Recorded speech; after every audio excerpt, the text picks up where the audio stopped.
Something really interesting is happening right now that is not getting the attention that it probably should, but it's something that would not be happening if Donald Trump did not win the election in November. And we know that because when Donald Trump was president the first time around and tried to call out the fake news looked at Donald Trump and laughed in his face, and nothing really changed. In fact, the opposite happened. The fake news dug in their heels and they doubled down over the course of 4 years. Russiagate, 2 impeachments, firing James Comey, the suckers and losers hoax, Charlottesville, the perfect phone call, COVID, the 2020 election, January 6th, peacefully and patriotically. And the fake news used all of that to attack Donald Trump on a daily basis. Their goal, delegitimize Donald Trump, but most importantly, make sure that Donald Trump is never elected president again. They tried their best. They tried every day, but they failed. Donald Trump was reelected in November.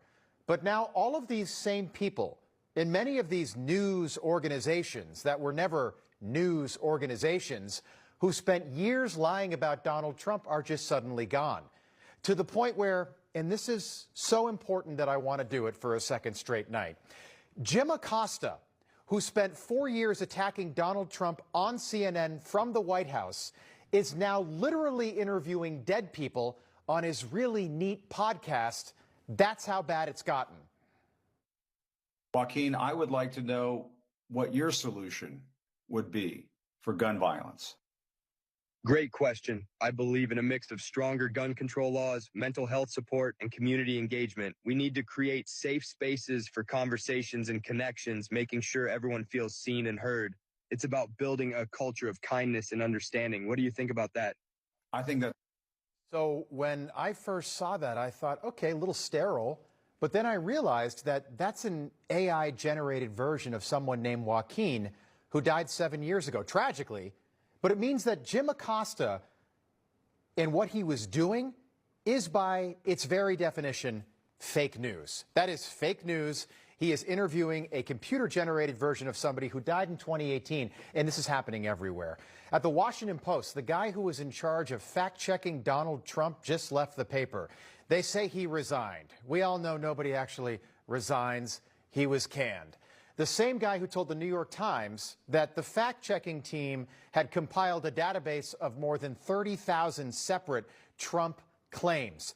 30,000 Trump fact checks. Doesn't sound biased at all, right? Nothing fake news about that. Well, now that guy is gone and he will never come back. And at CBS this morning, the morning show on CBS, I know, I don't watch it either. Gayle King might be next, though, because Gayle is and always has been the problem with that show. And if you asked her co-hosts that question, they would say the exact same thing. Over the last decade, Gayle has had a continuously rotating cast of co-hosts as CBS News just desperately tries to find the right pieces to fit around Gayle. But for some reason, it just won't work. Charlie Rose, Norah O'Donnell, Anthony Mason, John Dickerson, Tony Dokoupil, Nate Burleson, Jeff Glor, all Gayle King alumni. None of them seem to work.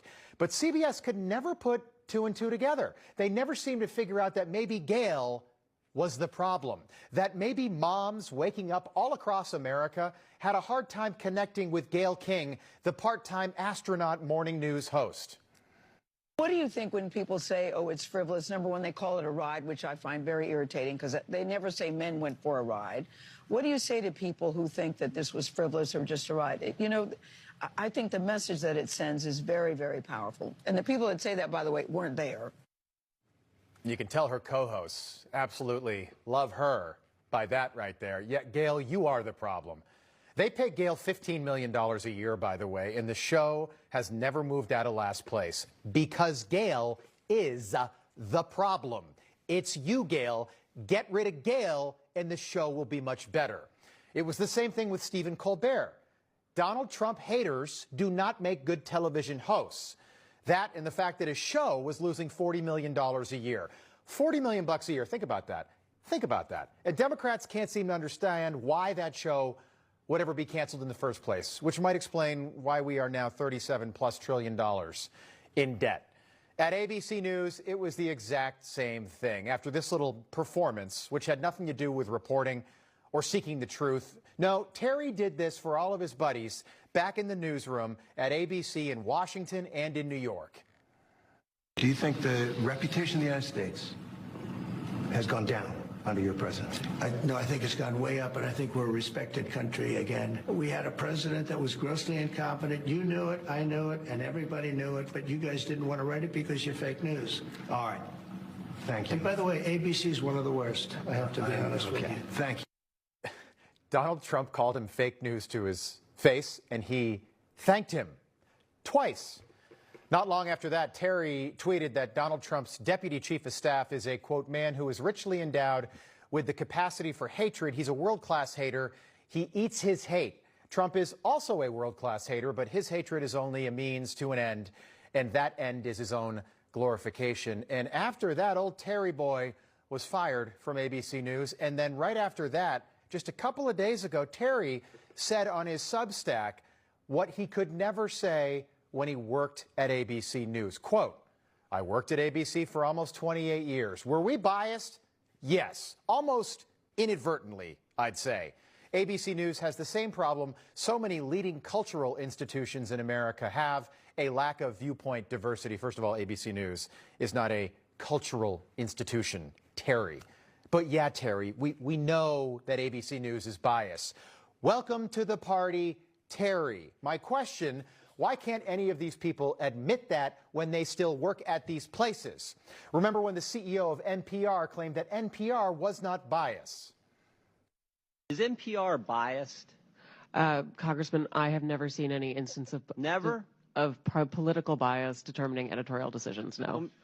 Well, Mr. Berliner, in his story last year, wrote, in the D.C. area, editorial positions at NPR, he said he found 87 registered Democrats, 0 Republicans. 87 to 0, and you're not biased. I think that is concerning if those numbers are accurate.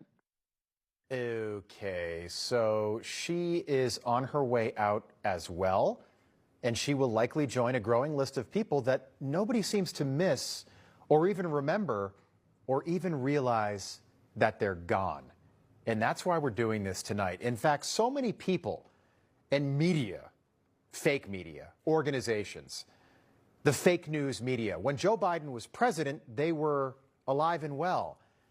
They no longer are, because lying is no longer in vogue in this country. In the list borders on absurd. Joy Reid, Chuck Todd, Don Lemon, Norah O'Donnell, Lester Holt, PBS, Alex Wagner, Mehdi Hassan, Stephen Colbert.